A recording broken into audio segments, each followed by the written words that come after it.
Kozhikode baby memorial ആശുപത്രിക്കെതിരെ ചികിത്സാ പിഴവ് ആരോപണം. ചുമയ്ക്ക് ചികിത്സ തേടിയ രോഗി അബോധാവസ്ഥയിൽ. ചികിത്സയ്ക്കിടെ ഒരു കണ്ണിന്റെ കാഴ്ച പൂർണ്ണമായും നഷ്ടപ്പെട്ടെന്നും പരാതി.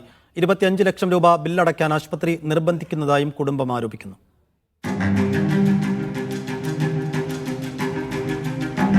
പറയഞ്ചേരി സ്വദേശി കോയയുടെ കുടുംബമാണ് ബേബി മെമ്മോറിയൽ ആശുപത്രിക്കെതിരെ പരാതിയുമായി രംഗത്തെത്തിയിരിക്കുന്നത്. ചുമയ്ക്ക് ചികിത്സ തേടിയ കോയ അമിത രക്തസ്രാവം ഉണ്ടായതിനെ തുടർന്ന് ഇപ്പോൾ അബോധാവസ്ഥയിലാണ്. ബ്രോങ്കോസ്കോപ്പി ചെയ്യുന്നതിനിടയിൽ ഡോക്ടർക്ക് പിഴവുണ്ടായി എന്നാണ് കുടുംബത്തിന്റെ ആരോപണം. ഡോക്ടർ പ്രവീൺ കുമാറിന് പറ്റിപ്പോയൊരു അബദ്ധമാണ്. മീൻസ് കുറെ ബ്ലഡ് ഒഴിഞ്ഞു പോയിട്ടുണ്ടെന്നൊക്കെ ഒരു അടുത്തുള്ള പറയുന്ന കേൾക്കുന്നുണ്ടെന്ന് ഇപ്പം ഞങ്ങളോട് പറഞ്ഞു. ചികിത്സയ്ക്കിടെ കണ്ണിന് അണുബാധയുണ്ടായെന്നും അതിന് മതിയായ ചികിത്സ ലഭിക്കാതെ രോഗിയുടെ ഒരു കണ്ണിന്റെ കാഴ്ച നഷ്ടപ്പെട്ടതായും ആരോപണമുണ്ട്. 25 ലക്ഷം രൂപ ബില്ലടയ്ക്കാൻ ആശുപത്രി നിർബന്ധിച്ചതായും ബന്ധുക്കൾ പറയുന്നു. ഞങ്ങളോട് ഒന്നും ചോദിക്കുക പറയുകയൊന്നും ചെയ്യാതെ അവർ പറഞ്ഞു ഞങ്ങൾ ഡിസ്ചാർജ് ചെയ്തിട്ടുണ്ട്, ഇനി ഇവിടുന്ന് മരുന്നൊന്നും കൊടുക്കാൻ പറ്റില്ല എന്ന് പറഞ്ഞു. അപ്പോൾ ഓല കാഴ്ചപ്പാടിൽ ഏകദേശം 25 ലക്ഷം രൂപയോളം വരുന്നുണ്ട് ഇവിടെ പേയ്മെന്റ്.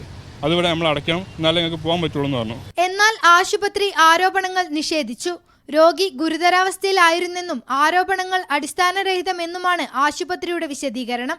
മനുഷ്യാവകാശ കമ്മീഷനിലും നടക്കാവ് പോലീസിലും കുടുംബം പരാതി നൽകിയിട്ടുണ്ട്. മീഡിയ 1 കോഴിക്കോട്.